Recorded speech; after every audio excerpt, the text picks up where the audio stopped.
सचिन सायली को प्लेट दिखाता है जिसमें छिपकली गिरी रहती है। सचिन कहता है अब बोलो, क्योंकि तुम्हें तो सबूत चाहिए ना। ये रहा सबूत।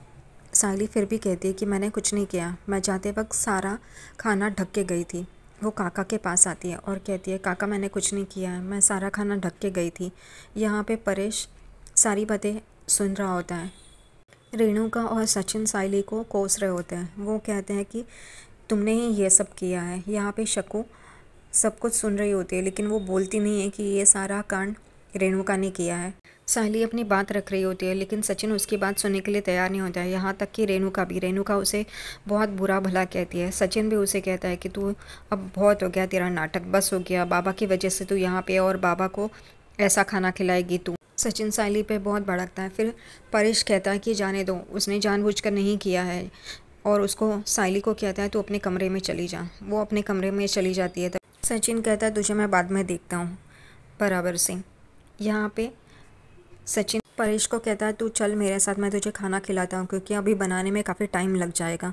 वो जा रहे होते उतने में ही रेणुका चिल्लाती है तेजस, और वो लोग पीछे मुड़ते हैं। तभी वो कहती है तेजस तो सुबह सुबह ये डब्बा लेके गया है। यहाँ परेश तेजस को कॉल करने बैठ जाता है। सचिन पूछता है तू क्या कर रहा है, तो वो कहता है कि तेजस को कॉल कर रहा हूँ और उसको पूछता हूँ खाना खाया है या नहीं। उसे कुछ भी नहीं होगा, वो मोटी चमड़ी का है।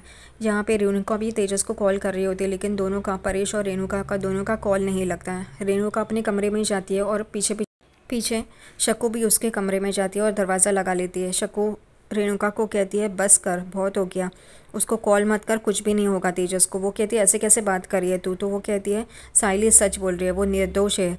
जब सुबह खाना खाया था तभी तूने सारे ढक्कन खोल के रखे थे, उस वजह से ये सब कुछ हुआ है। मैंने बाहर कुछ भी नहीं कहा, लेकिन ये तेरी गलती है।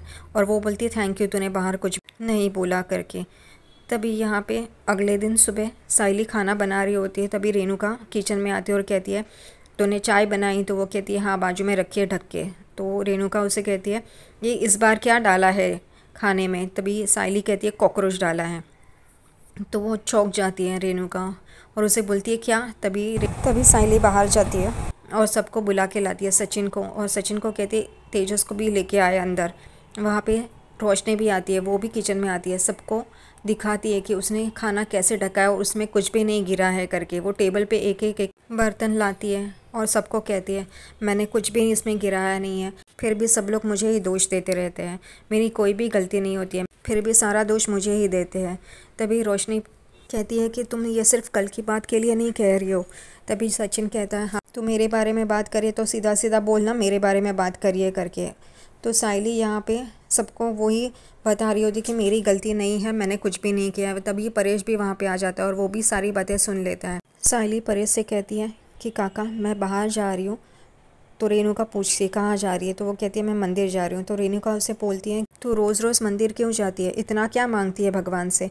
सायली काका को कहती है कि आप अपना ख्याल रखिए, मैं जाती हूँ करके। तभी रेणुका बोलती है क्या तेरे से पहले मैं ख्याल रखती थी, मुझे पता है कैसे ख्याल रखना है, तू मत सिखा करके। तभी परेश कहता है उसे जाने दो और सायली को कहता है तू जा करके बेटा।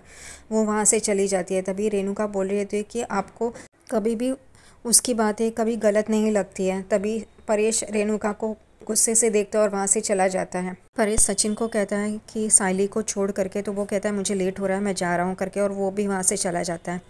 यहाँ पे सायली मंदिर में आती है और कहती है कितना भी कोई भी बोले कि मैंने ऐसी गलती की है, मैंने ऐसी गलती नहीं की है, आप जानते हो ना, अगर फिर भी गलती से मुझसे कुछ गलत हुआ है तो मुझे माफ़ कर दीजिए, और मैं सचिन को ऐसे बेइज्जत होते हुए नहीं देख सकती, इसलिए मुझे हिम्मत दीजिए कि मैं सचिन को इससे बाहर निकाल सकूँ, उसकी मदद कर सकूँ। और वो वहाँ से चली जाती है। यहाँ पे रोशनी उसी फाइनेंसर के पास आती है जिससे सचिन का झगड़ा होता है। उस फाइनेंसर की पत्नी का मसाज करने आई होती है उसके घर पे रोशनी, और वहीं पे थोड़ी देर में सायली भी आ जाती है सचिन के लिए बात करने के लिए। और सायली रोशनी को वहाँ पे देखती है। रोशनी और सायली एक दूसरे को देखते हैं वहाँ पे।